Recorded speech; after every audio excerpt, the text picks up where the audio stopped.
Buenas tardes a todos.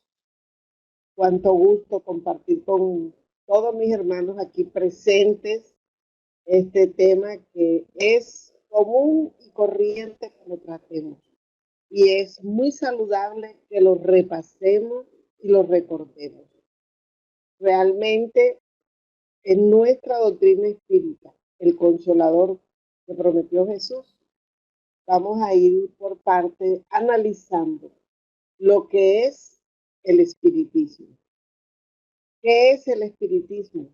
Nos preguntan muchas personas que se encuentran con nosotros, que profesan otro credo religioso, que tienen dudas, muchas dudas con relación a nuestra doctrina, porque se han mantenido unidos a la creencia religiosa de tradición y nosotros debemos estar siempre preparados con los argumentos necesarios para responder qué es la doctrina espírita, qué es el espiritismo. ¿Qué es el espiritismo? El espiritismo es al mismo tiempo, ya simultáneamente, una ciencia de observación y una doctrina filosófica. Como ciencia práctica, ella consiste en las relaciones que se establecen entre nosotros y el mundo espiritual y sus habitantes. Como filosofía, comprende todas las consecuencias morales que dimanan de esas mismas relaciones con los dos planos. El espiritismo es una ciencia que trata de la naturaleza, el origen, el destino de los espíritus, bien como sus relaciones con el mundo corporal. Esto lo encontramos en Es el espiritismo de Allan Kardec en su preámbulo. Es la definición más sencilla, más precisa, más concreta que nosotros podemos dar de lo que es nuestra doctrina.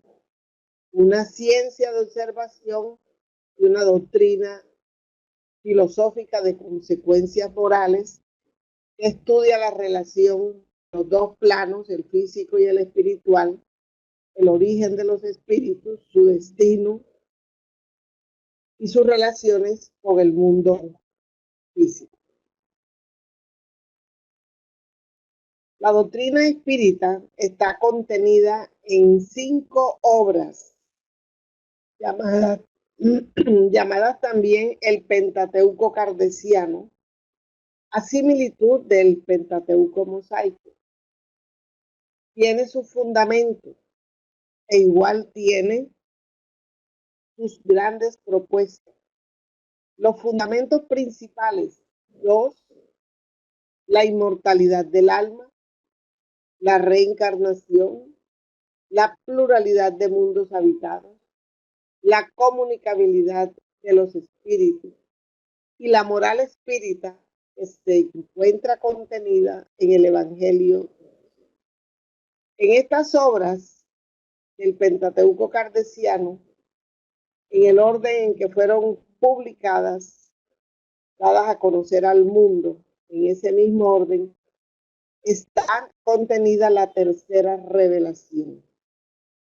La revelación dada por los instructores de la humanidad, escogidos por el Maestro Jesús, un buen grupo de hermanos de una escala superior de sabiduría y conocimiento, empeñados en darnos las directrices para una muy buena conducción en el mundo físico, siempre con esa directriz hacia lo alto. En la doctrina espírita, en sus obras, en las 5 obras que nosotros vemos, vamos a encontrar esas bases, esos fundamentos, de los cuales hemos mencionado algunos, porque esos no son todos, pero algunos que son de trascendental importancia como es la vida futura. Con el espiritismo, la vida futura deja de ser un simple artículo de fe, una mera hipótesis, se torna en una realidad material que los hechos demuestran. Miren esto, la vida futura es cuestionada, los materialistas no creen en ella, los panteístas creen que todos volvemos a un océano de donde salimos como las gotas de agua. Hay otros que creyendo en el espíritu, los saduceos no creen que después de la muerte continúe la vida espiritual. En fin, la vida futura es uno de los puntales más grandes que tiene nuestra doctrina y encontramos en el Evangelio, según el espiritismo, este ítem que acabamos de leer y que es mucho más extenso, pero también en el capítulo 6, el Cristo Consolador,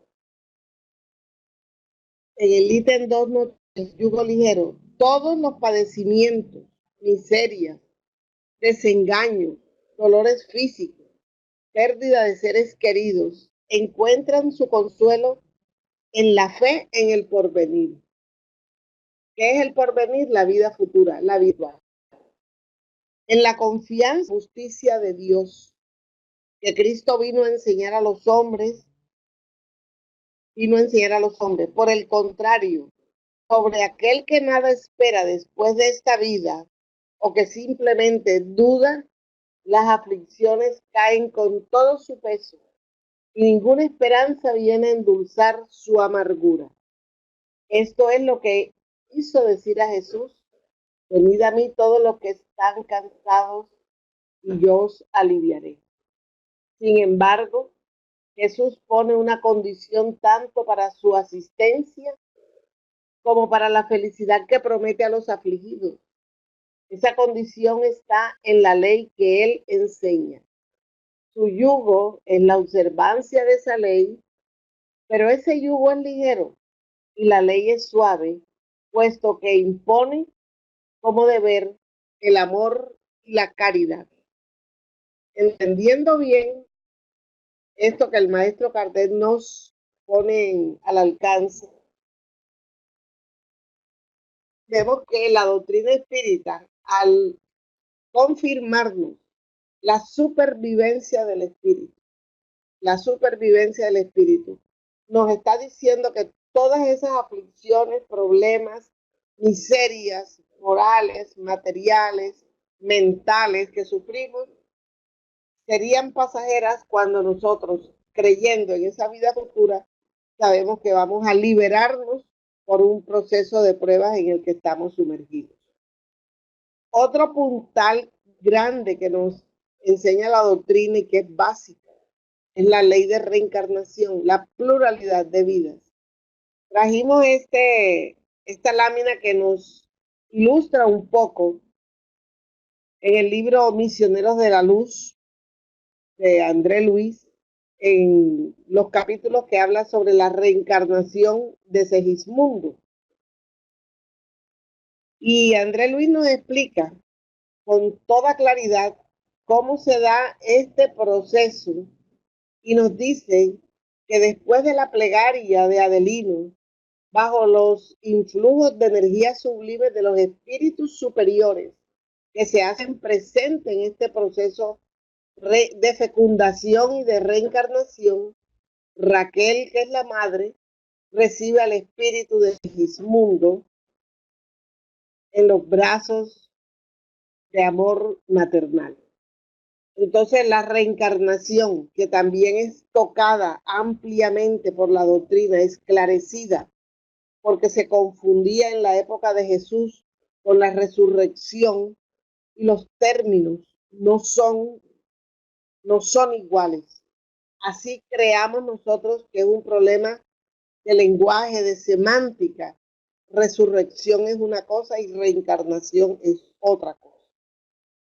La doctrina espírita profundiza ampliamente, esclarece, y los que continúan la obra del maestro Kardec nos los entregan con muchísima más especialidad, con coherencia, para que nosotros podamos entender la justicia de nuestro Padre Celestial para con todos nosotros.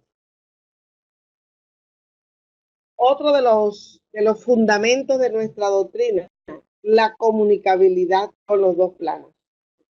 Entonces tenemos la creencia en la vida futura, la reencarnación, que es preexistencia y sobrevivencia del espíritu después de la vida física y antes de la vida física, y la comunicación de los dos planos. Tenemos una mesa mediúnica. En esta ilustración vemos al hermano Jacobo, que desea comunicarse en su casa espírita, donde él puede ir dirigente, pero tiene algún inconveniente vibratorio o de sintonía. Algo tiene que no logra que el medium con quien él desea comunicarse lo pueda recibir.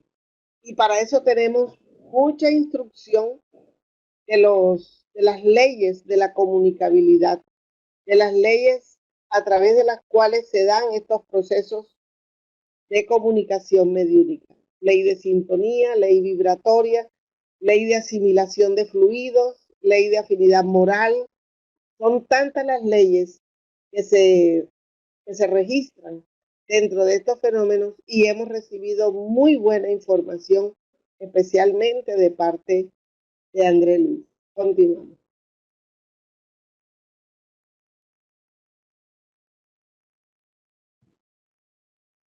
¿Por qué entonces es la doctrina espírita el consolador prometido?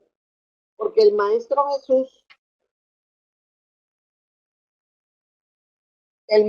Jesús, cuando se refiere a sus compañeros, se dirige a sus compañeros, les está entregando un mensaje profundo, amplio, y les dice: si me amáis, guardad mis mandamientos, y yo rogaré a mi Padre, y él os enviará otro consolador para que permanezca eternamente con vosotros.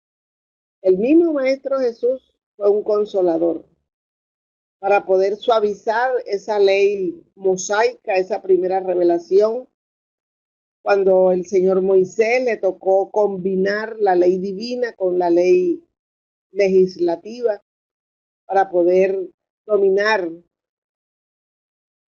mucho mejor a este pueblo indómito, y creó leyes duras como la de la lapidación a la mujer adúltera, el ojo por ojo, el no perdón, al punto de sorprender Pedro cuando el maestro le habla del perdón y le pregunta: ¿acaso tengo que perdonar a mi hermano cuando peque contra mí 7 veces? Y el maestro, en su sabiduría y sabiendo que esa pregunta iba a llegar no solamente 7 veces, hasta 70 veces 7 veces. Entonces, cuando llega el momento de que se acerca su despedida, y él sabe que ese momento va a ser duro para los apóstoles, él los prepara y les dice: si me amáis, guardad mis mandamientos, y yo rogaré a mi Padre, y él os enviará otro consolador para que permanezca eternamente con vosotros. Y le amplía, le dice: el Espíritu de verdad. Ese es el consolador, el Espíritu de verdad, al que el mundo no puede recibir porque no lo ve ni lo conoce, pero vosotros lo conoceréis, porque morará con vosotros y estará en vosotros. Pero el consolador, que es el Santo Espíritu, que mi Padre enviará en mi nombre, os enseñará todas las cosas y os hará recordar todo lo que yo os he dicho. Este Espíritu de verdad, o Santo Espíritu, vendrá a enseñar nuevas cosas y a recordar cosas que habremos olvidado por el tiempo, por la comodidad, por las pasiones, por el juicio, por el que dirán, por la fortuna, por la belleza, por el poder. Pero este consolador que Él enviará estará eternamente con nosotros, lo cual indica que no puede ser un ser humano, porque todos los seres humanos tenemos un ciclo vital. El mismo Jesús lo padeció. Y si este va a quedarse con nosotros eternamente, tiene que ser un ser abstracto.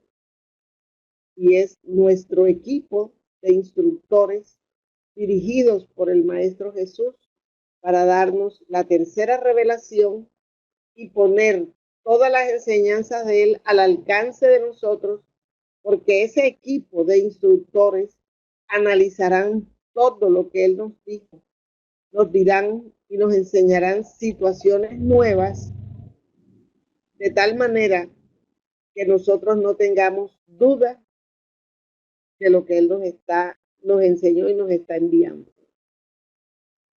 Ampliará para nosotros, después de transcurridos 19 siglos, ampliará para nosotros el conocimiento que el Maestro Jesús nos dejó. Y miremos más dónde vamos a encontrar todo ese caudal de conocimiento.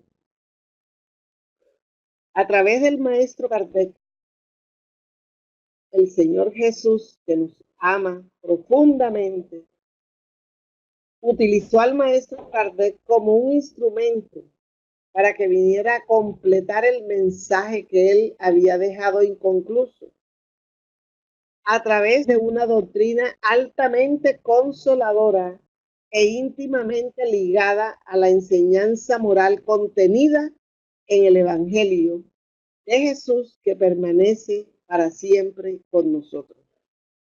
Entonces, en esta lámina nosotros podemos observar perfectamente que el Maestro Kardec fue intermediario entre ese espíritu de verdad dirigido por el Maestro Jesús, orientado por el Maestro Jesús, para concluir el trabajo que él, el Maestro Jesús, trajo y dejó, pero que con el paso de los siglos y la evolución del hombre, del pensamiento y de las investigaciones, lo llevaron a comprender mejor lo que él no pudo enseñar en su momento. Ya había una madurez, una preparación, una especialidad ya en nosotros en el siglo XIX para poder recibir la doctrina de manos de un ser probo, culto, moralista, honesto, dedicado, amoroso. Y esa doctrina, considerada altamente consoladora y ligada íntimamente a la enseñanza moral del Evangelio de Jesús, que siempre ese Evangelio y sus enseñanzas estarán con nosotros.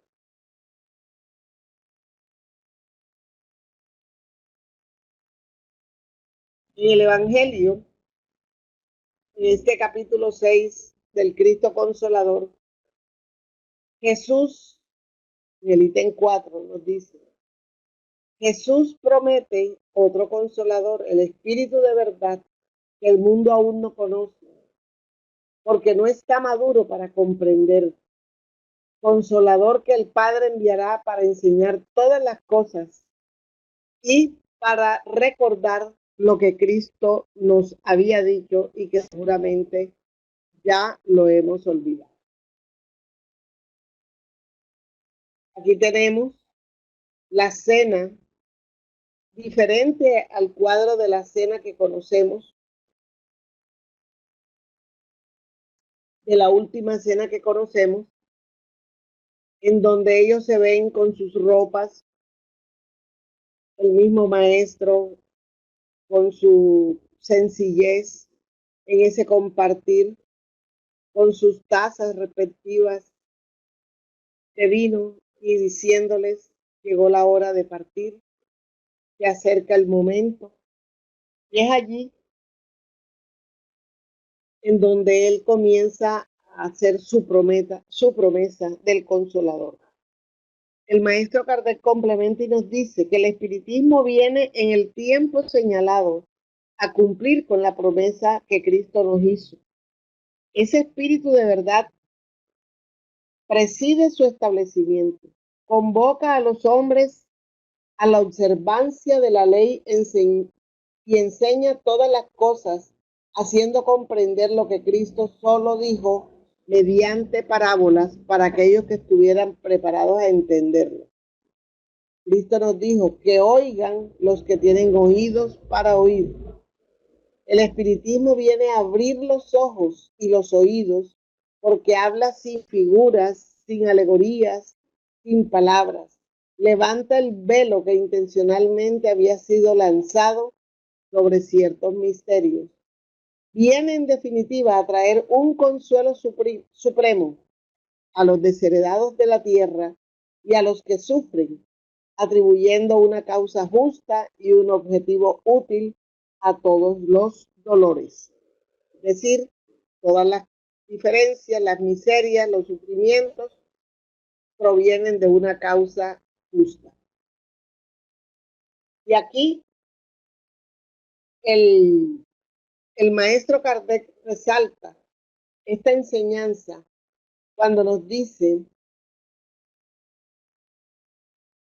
amaos e instruíos, dándonos dos grandes mandamientos: el amarnos los unos a los otros y el prepararnos con la instrucción para que podamos fortalecer y acrecentar nuestra fe, que en palabras del maestro Kardec es una fe inquebrantable,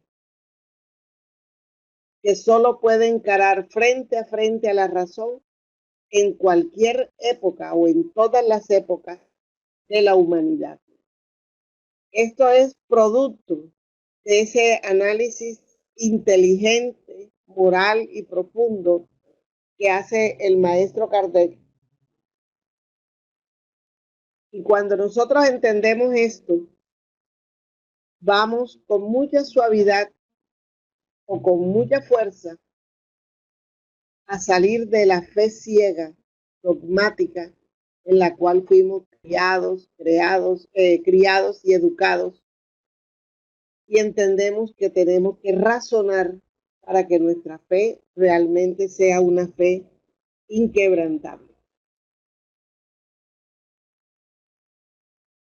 Tenemos entonces toda la colección de los libros del maestro Kardec en las diferentes editoras de los diferentes países, manteniendo al máximo la fidelidad de los textos originales. Pero es una invitación a que nosotros estudiemos la codificación. El libro de los espíritus y el libro de los médiuns, que son las dos primeras obras, que deben ser la cabecera de nuestros estudios, y el Evangelio, que puede ser la dulzura a nuestras vidas. Y vamos a tener en el cielo y el infierno los testimonios de aquellos hermanos que nos están enseñando cómo se sufre cuando se obtiene o cuando se actúa mal, cuando tenemos malos procedimientos y la creencia en la vida futura nos presenta las consecuencias de esas malas conductas. Y tenemos en la Génesis el libro de la ciencia, importantísimo, esclarecedor, que nos lleva a comprender todas las situaciones difíciles para la ciencia humana, porque en la Génesis vamos a encontrar la estructura de las leyes del mundo espiritual, para facilitarnos a nosotros la comprensión de los fenómenos mediúmnicos, de los fenómenos obsesivos, de cómo tratarlos, de cómo manejarlos. En el Evangelio según el Espiritismo nosotros vamos a encontrar toda la moral de Jesús resumida, como está en esta lámina, en la caridad y en la humildad, es decir, las virtudes contrarias al orgullo y al egoísmo. Cuando nosotros entendemos eso y trabajamos en ese orgullo y en ese egoísmo, nos damos cuenta lo difícil que es lograr superar, porque ellos van escondiéndose. Algún autor habla de los escondrijos que tiene el egoísmo, que muchas veces se disfraza y nosotros que somos portadores de esos defectos, no los encontramos a veces. Hacemos el autoanálisis y no, todo está bien, no tengo nada que corregir, porque ellos se esconden y se disfrazan muy sagazmente. Pero es allí donde está el trabajo que debemos realizar y tener en cuenta como el maestro, como el mensaje de Agustín, de San Agustín, en el libro de los Espíritus 9:19a, nos puede ayudar muchísimo haciendo nuestras oraciones para tener coraje, fortaleza de descubrirnos a nosotros mismos. Además de colocar las 5 obras, puse esta lámina porque cuando nosotros nos vinculamos con el estudio, hablemos del Evangelio, abrimos el Evangelio al azar. Y hay mensajes de espíritus nobles, superiores, que cuando nosotros comenzamos a leer, nos elevamos hasta ellos en ese mensaje, como el mensaje inicial que leyó Luis. Y su autor espiritual siente la imantación que hacemos y nos envuelven en luz cuando estamos atentos y nos concentramos en esa lectura y en ese mensaje. Y ellos incluso nos intuyen y nos esclarecen y nos ayudan a que ese estudio se mantenga, se permanezca, se clarifique y se convierta en una herramienta de trabajo y de superación en nuestras vidas. Es la luz que nos da el estudio, porque cuando no estudiamos, lo que llega a nuestras almas, a nuestras mentes, es la oscuridad de la ignorancia. Y por esa oscuridad de la ignorancia muchas veces nos dejamos esclavizar de nuestras propias pasiones y de los verdugos de orden espiritual.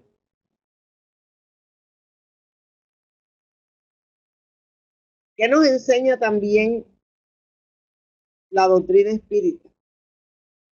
Que tenemos un cuerpo intermediario entre el físico y el alma, entre el físico y el espíritu. Cuando nosotros estudiamos el periespíritu, con sus centros de fuerza, su unión con el cuerpo físico a través de los plexos, sabiendo que es el archivo de las informaciones, que es el órgano sensitivo, que es el receptor y el transmisor, nos damos cuenta lo importante que es saber y conocer las funciones y propiedades de este cuerpo que yo realmente conocí con la doctrina. Antes no lo había escuchado hablando de las enseñanzas religiosas, y es lo que nos permite a nosotros entrar en ese panorama amplio del conocimiento, porque en el periespíritu están contenidas muchos de los fenómenos que aparentemente son inexplicables o son considerados milagrosos, maravillosos. Y es allí, en ese reservorio de experiencias, en donde están contenidas la gran mayoría de las explicaciones de aquellos fenómenos que nosotros no conocemos o no tenemos cómo entender. Las enseñanzas de Jesús, de sus parábolas, nos las explica ese equipo de instructores de la espiritualidad superior en el Evangelio según el Espiritismo, que no es más que el Nuevo Testamento, clasificado y ordenado según las necesidades del ser humano para mejorar su conducta. Esclarecer las parábolas, no podemos seguir interpretándolas al pie de la letra. El maestro Kardec, a través del equipo de los espíritus superiores y a través de las muchas consultas y de las muchas noches y tardes de trabajo con equipos mediúmnicos diferentes, encontró la verdad que se ponía a consideración con las respuestas que estas entidades le daban. Y podemos entonces tener en el Evangelio la interpretación correcta dada por los espíritus mayores para que nosotros no tengamos oportunidad de equivocarnos ni de excusas de que no podemos entender porque no nos lo han explicado. Tenemos en el Evangelio, según el Espiritismo, una bandeja servida para nosotros sobre las enseñanzas del Maestro Jesús.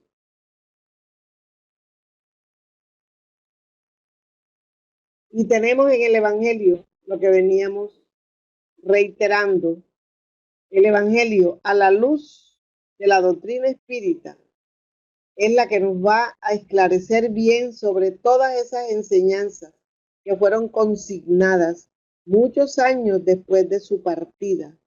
Los primeros evangelios fueron escritos en pergamino por Leví en el año 70,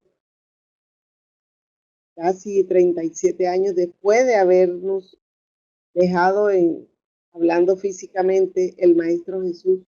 Y comienzan esos escritos a repetirse, los copistas que llaman, a sacar copias y copias y copias en esos pergaminos que se mantenían y a ser suministrados con mucha cautela en los diferentes puntos donde hubiesen personas realmente interesadas de conocer ese mensaje lleno de esperanza, de valor, de valentía, esa confianza en la vida futura que los sacaba de la esclavitud en la cual se encontraban. Entonces es allí donde está la importancia de esas enseñanzas del Maestro, que fue lo que llevó a muchos romanos, entre ellos Marco Prisco, a enterarse de ese mensaje dulce, amoroso y a la vez científico del Maestro Jesús, y se convirtió al cristianismo y muchos otros como él.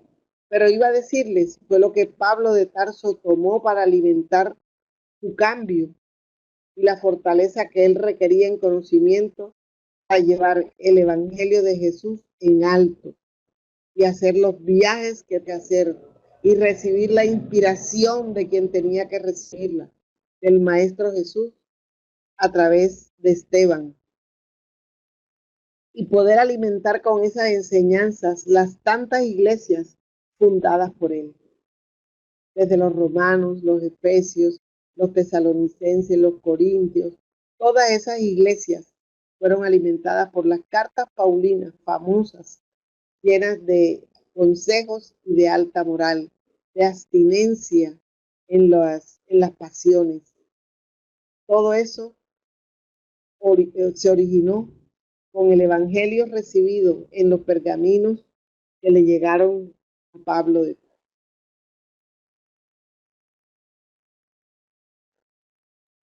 Y vamos a entender entonces, cuando el Maestro Jesús entrega una misión al Maestro Cartel para que él pueda entregarle a la humanidad ese compendio de enseñanzas y conocimientos, esa tercera revelación, teniendo en cuenta siempre el amor que debemos dispensar a todos, a todos. Y en ese amor está el secreto de la felicidad. Allí se encuentra, en esa acción consciente, en relación con las leyes divinas, con ese estatuto de comportamiento humano que es el Evangelio. Y esto nos lo dice Juana de Ángelis en uno de los momentos bellos que ha recibido Divaldo, momentos de alegría cuando trata del libre albedrío. Debemos siempre actuar en el libro de los espíritus, está el bien y el mal, está en las leyes morales, el perfeccionamiento del alma a través de la práctica del bien, y se define perfectamente cómo podemos nosotros dejar de hacer el mal. Y vamos encontrando cada vez más coherencia entre las enseñanzas del Evangelio y las enseñanzas que nos trae el maestro Allan Kardec. la del Evangelio por el Maestro Jesús, que le entrega al Maestro Kardec como su apóstol, como su apóstol. Y en esta entrega de esta misión, el Maestro Allan Kardec en el Evangelio, en Bienaventurados los afligidos, donde tenemos una parte sobre la justicia de las aflicciones, que es otro fundamento de la doctrina espírita, es la justicia divina, nos dice que las vicisitudes de la vida tienen pues una causa. Y puesto que Dios es justo, esa causa debe ser justa. Entonces, estudiar el Evangelio, especialmente esas bienaventuranzas, ese documento tan amplio que fue descrito por muchos grandes hombres como el corazón del Nuevo Testamento, las bienaventuranzas. Allí encontramos que esas aflicciones a las que muchas veces creemos es culpa de mi mamá, de mi hermano, o de mi pareja, y no buscamos dentro de nosotros. Y si en la vida presente no está la causa, tenemos que remontarnos al pasado. Y si no recordamos el pasado, tengamos la certeza de que somos culpables, porque de lo contrario no estaríamos en este mundo de expiaciones y de pruebas. Y mirando algo de las bienaventuranzas, vamos a encontrar algún compendio de ellas sobre los afligidos, sobre los perseguidos. Decíamos de aquellos que han crecido a través de la práctica del bien y han ido haciendo su autorreforma, su autoanálisis, y encontramos cómo es de diferente los conceptos que antes teníamos con los que nos ofrecen las instrucciones de los espíritus nobles que nos han esclarecido en el Evangelio. Cuando nos dicen que la obediencia es el consentimiento de la razón. Y a veces creemos que la obediencia es cobardía y la resignación es el consentimiento del corazón.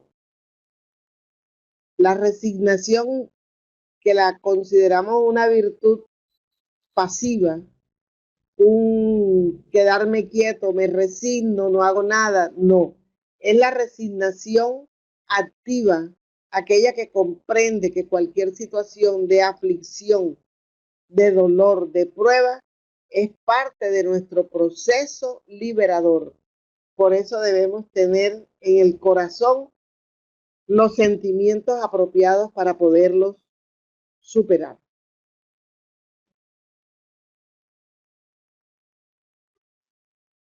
Encontramos entonces en el libro de los espíritus que hay tanto que aprender. En la ley del progreso, ¿cuál es el mayor obstáculo para el progreso del hombre? El orgullo y el egoísmo. Y dice el espíritu instructor, me refiero al progreso moral, pues el progreso intelectual avanza siempre, el tecnológico avanza siempre. Así pues, todo está relacionado, tanto en el mundo moral como en el mundo físico. Y del propio mal puede surgir el bien.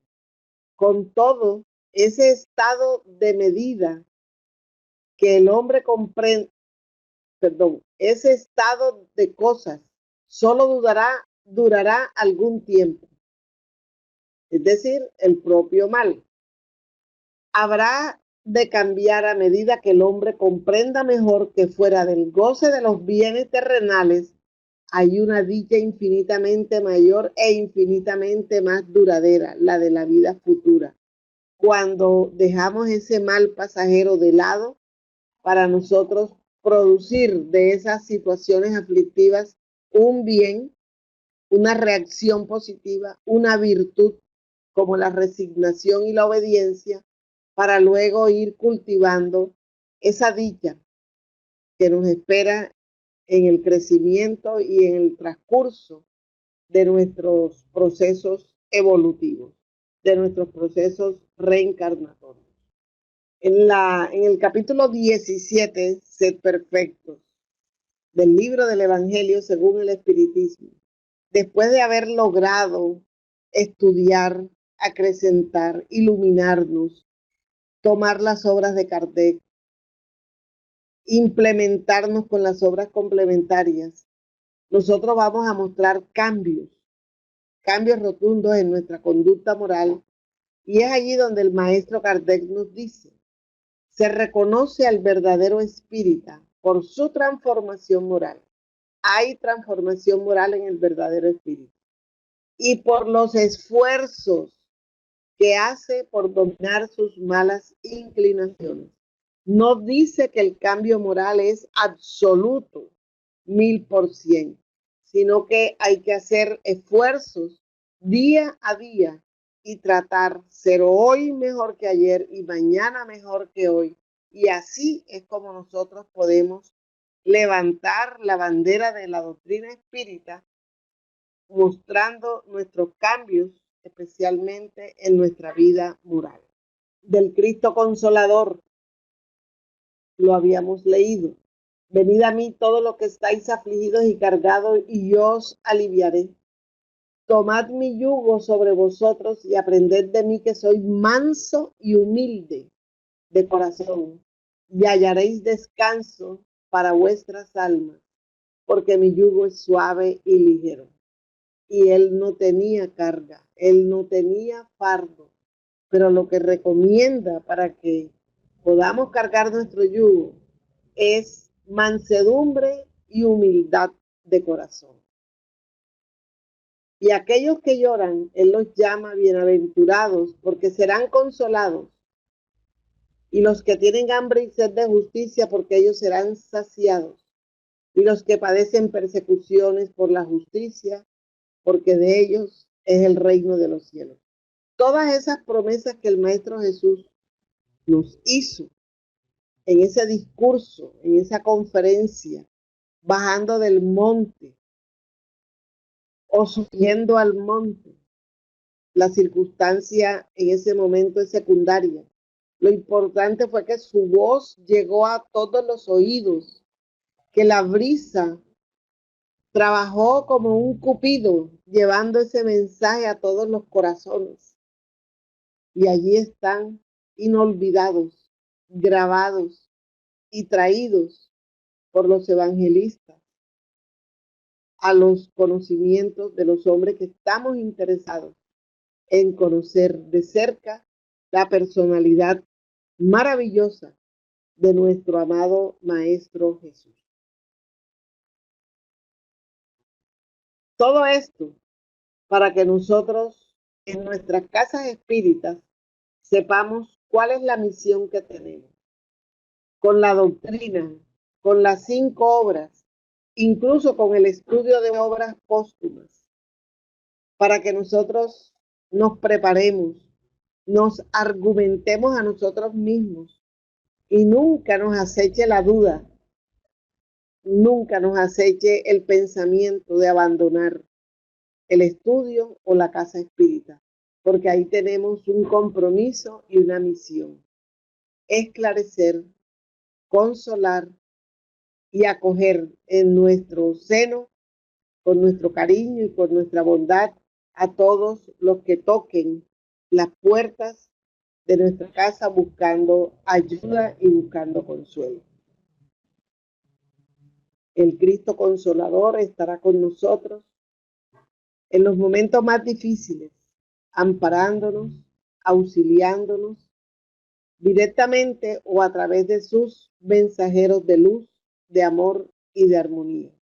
Confiemos que el Maestro Jesús nos ama, nos vela, cuida de nosotros, y Él es nuestro camino, nuestra verdad y nuestra vida hacia el Padre Celestial. Muchísimas gracias, amigos, por la atención prestada en esta tarde de hoy.